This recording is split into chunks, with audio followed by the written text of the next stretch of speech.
All right, man, we back. Goodfellas Sports TV in the building. Check out the NBA Talk playlist for more videos like this. There's rumor going around that the Los Angeles Lakers could make a trade or swap for Kuzma for Buddy Hield, and also that Bradley Beal may request a trade. So let's get to it. Make sure you hit that subscribe button, bell icon button, share the video. And I actually think Bradley Beal, not Bradley Beal, but I actually think that Kuzma and Buddy Hield swap would be a good one. You know, a lot of Lakers fans act like you're gonna get a haul for Kyle Kuzma, like you trading fucking Michael Jordan for somebody, but Kyle Kuzma just simply not that good in LA, and he come off the bench, and I think it's affecting him.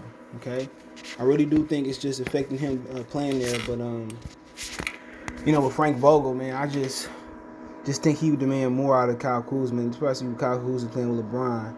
I just don't think that's a solid fit at all. Okay. Because, to be honest, next to LeBron and AD, basically all you got to do is just spot up and defend. And I think Kyle Kuzma, he's not a great defender, but he more than just a spot up shooter. I think he's a guy you can post up, a guy that you give it to on the wing, he'll get his own bucket. I just don't think, with LeBron, when it comes to post players and fours and fives, the Bosches and the Kevin Loves of the league, I just don't think I don't think he's a great fit, especially as a developing player. Somebody that's an attacker. Pretty much offensively, he can do it all. They don't feature him in the post. He can cut.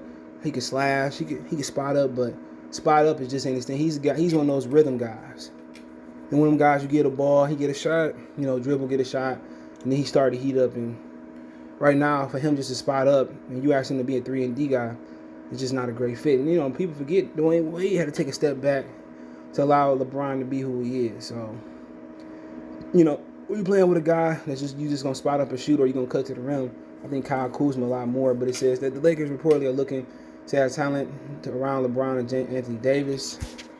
He says following the first round loss to Phoenix, Kyle Lowry, DeMar DeRozan, Spencer Dinwiddie, Chris Paul have been mentioned as possible targets, but the talks with the King regarding the trade for Buddy Hield have reportedly gained some traction. Sources told the Athletic Shams that the Kings and the Lakers have discussed a deal that would send Hield to the Lakers and bring Kuzma to Sacramento.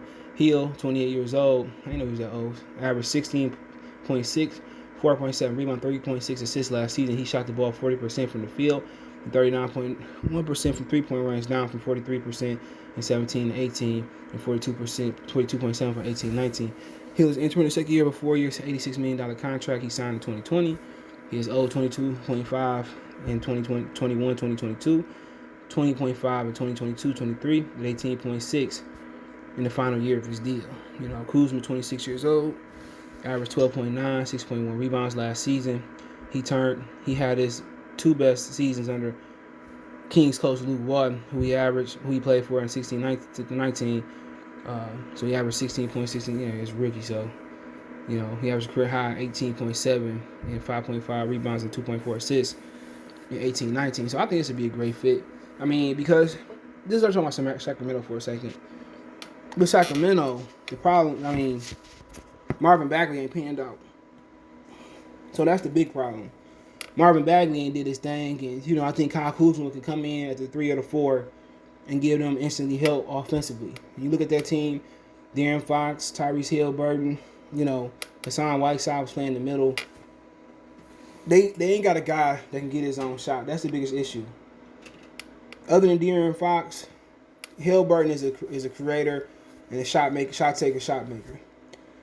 So they can feature Kyle Kuzma on the 4 or the 3, and now Kuzma can become the second scoring option next to Fox, and not the 4th or 5th or 6th option in LA.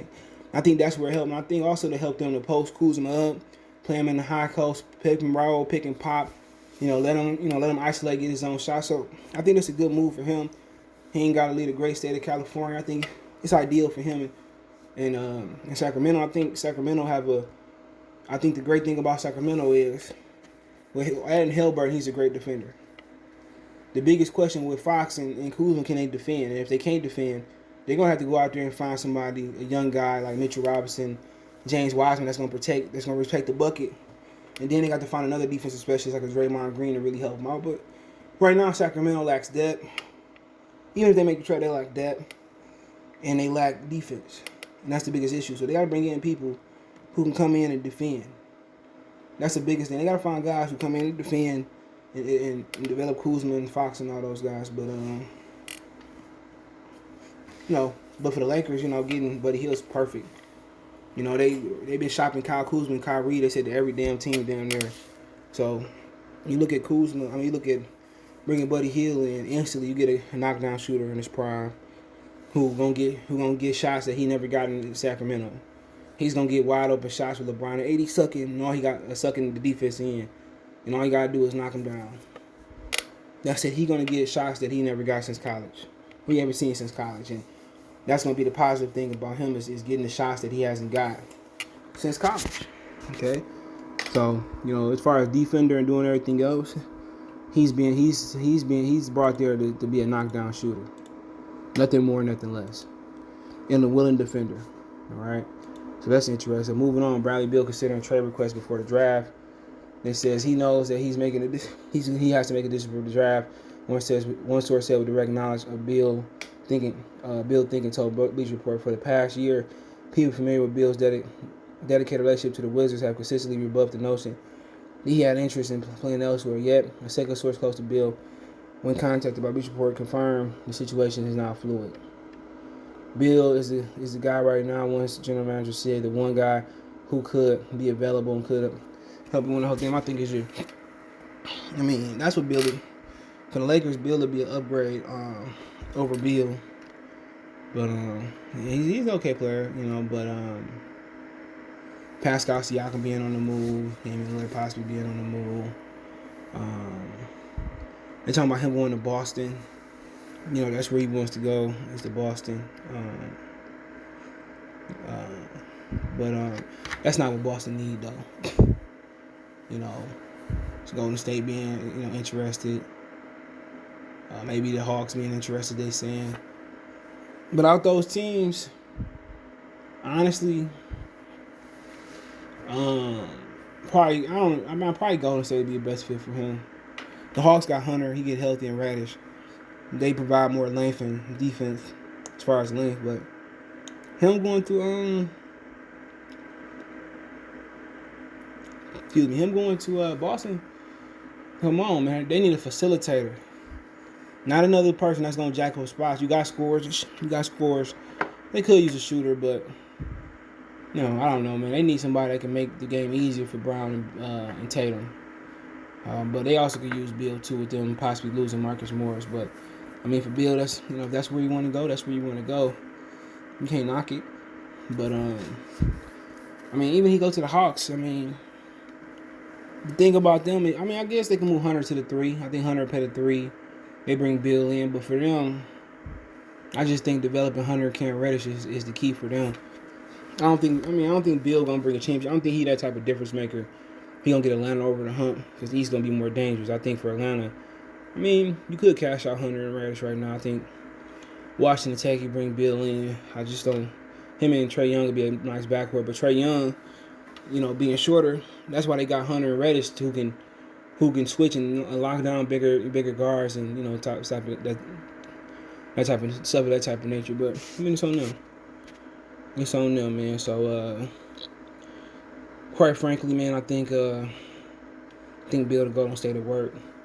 You move Clay to the 3 if he's healthy. Not healthy, you got Bradley Beal can knock down. But I think Bradley Beal will get them to the playoffs. But other teams that have Philadelphia, I don't think they want to trade them because of the East. Phoenix. I don't know if him and I think Devin Booker facilitate. I think Phoenix could be a spot, him and Devin Booker in the backcourt, because Devin Booker could facilitate a bit.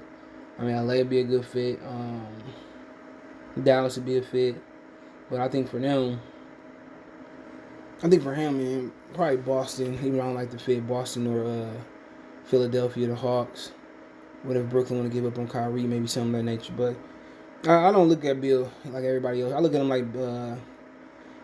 like Kevin Love, put up great numbers in a bad situation. When he get in a good situation, I think he gonna be in number. Obviously, you go play with other great players, numbers come down. But I think he gonna show up on like Kevin Love. I think he's playing with LeBron. I think Bradley Beal, if you minimize his game to catch and shoot, or just shoot and slash. I think he'll thrive like Ray Allen. But hey, let me know what you guys think. Follow us on Twitter, Facebook, Instagram. That's in the description. Facebook group in there as well too. Want to make a donation? Cash App CJ Good 313, Venmo CJ Good 313, PayPal link in the description. You can reach out anytime. Check the NBA Talk Plus for more videos like this. Let me know what you think in the comment section. One time for the one time. Good Fellow Sports TV. Peace. Hey you, yeah, I'm talking to you. You right there watching this video, waiting for this live stream to start, or just watching the membership video, man, and why you should join the membership. Let's talk about it real quick, expeditiously. We got the 3 levels. You got the rookie level, you got loyalty badges, you got custom emoji badges, and you have members only live stream. As we get more people flowing in to join the membership, I have members only live chat. That means everybody can see the video that want to see the video, but only members will be able to chat. That's $3. That's a rookie. The All-Star, you get personal shout outs before the videos, maybe after the video, mostly likely before the videos. You give a priority to reply in the chat.